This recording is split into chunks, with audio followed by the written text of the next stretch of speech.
So our Chancellor, Dr. McCardle, and I have just come out of the hearing for the ACT inquiry into the voluntary assisted dying legislation proposed.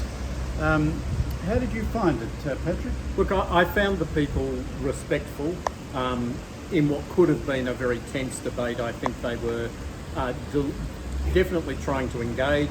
There was an acknowledgement we weren't going to agree on the fundamentals of the bill, but they were taking seriously both our involvement in the care of the vulnerable and our desire for conscientious objection. Yes, well, of course, after the governments, we're the biggest provider in the ACT of nursing and aged care facilities, so it's important that we get our opinion across.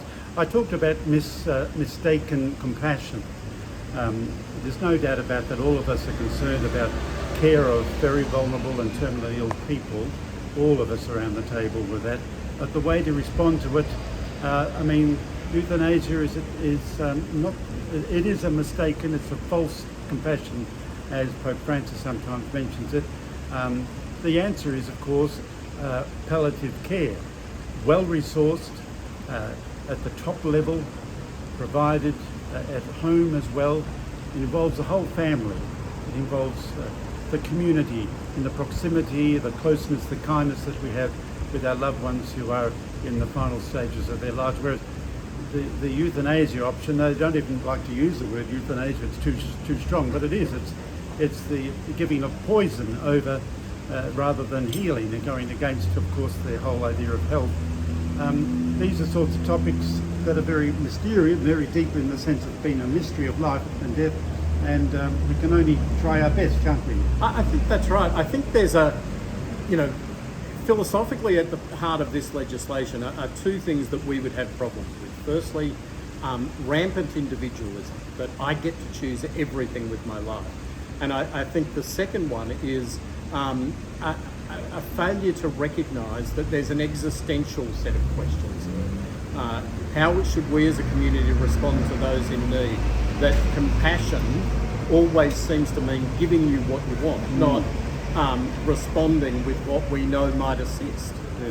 So we did talk a lot too about conscientious objection.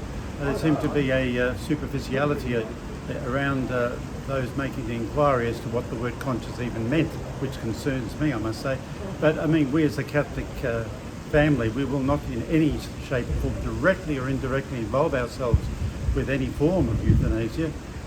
We will be wanting to champion the palliative care. So I do encourage everybody as we begin now this journey towards what might be a very disturbing legislation, but we begin this journey by getting ourselves knowledgeable about the circumstances.